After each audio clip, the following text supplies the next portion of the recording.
What year was this? Like freshman year? 2007, freshman year. So I come in from winter break. I open the door and, Bob's there. And I'm just like, let's loft the beds.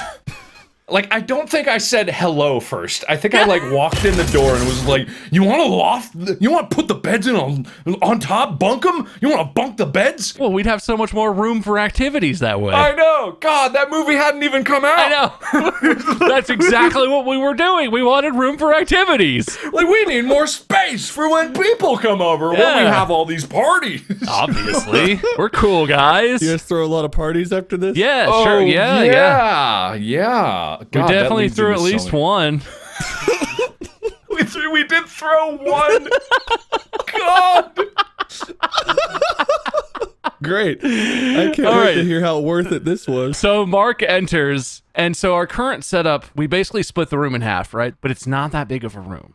Like, if we were standing shoulder to shoulder, we'd probably take up the whole width of the center of that room. Yeah. So, if you bunk one bed on top of the other, you get like a quarter of the room. But the way the beds are supposed to go together when you bunk them, you're supposed to, lower the height of the bed that goes on top, because when they're on the floor, the bed is like all the way up on the highest setting it can go, right? So you can put stuff under it. Okay. But if you leave it like that and then put it on top of another bed, there's like maybe a foot between the bed and the ceiling. Yeah, really, like legitimately. So you're supposed to change that, but that required like tools or, I don't know, knowledge.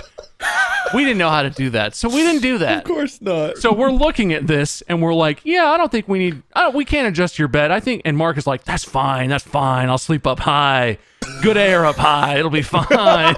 Good air. Like, we get past that hurdle. The other thing about this is, other than the fact that you're supposed to, 1, ask for permission, and 2, ask for help from adults, there's supposed to be a thick metal pin in each of the 4 legs that lock it in place so that they can't slip off. That seems crucially important, Sure right? does. And then we're looking and we're like, all right, metal pins. We don't have metal pins. And I don't know, I think it was you, Mark. I gotta give credit where it's due.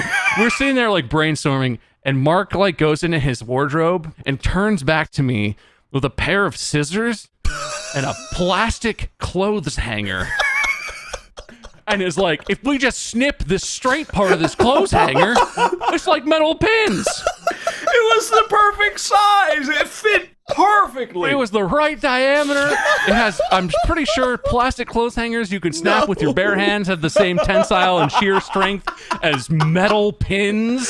So like, yeah, he looks at me and of course he holds up the scissors and then the thing, and I look at him and I'm like, perfect. How big do you think they need to be? Let's do this. No hesitation at all. Oh, Jesus. Yeah. Oh. And my favorite part of this whole thing, we eyeball them to the same-ish length, set them all in. We hoist the bed up really precariously, set it on the pins. One of the 4 pins was like half an inch longer than the other ones, and it was half an inch too long. Yep.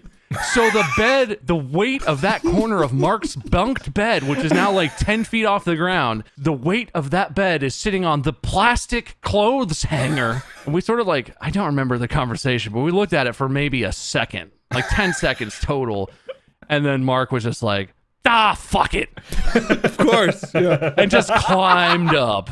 And so for the entire rest of that school year, Mark's bunk bed, 1/4 of the legs was supported by like a 1/4 inch thick piece of plastic. You should be fucking dead.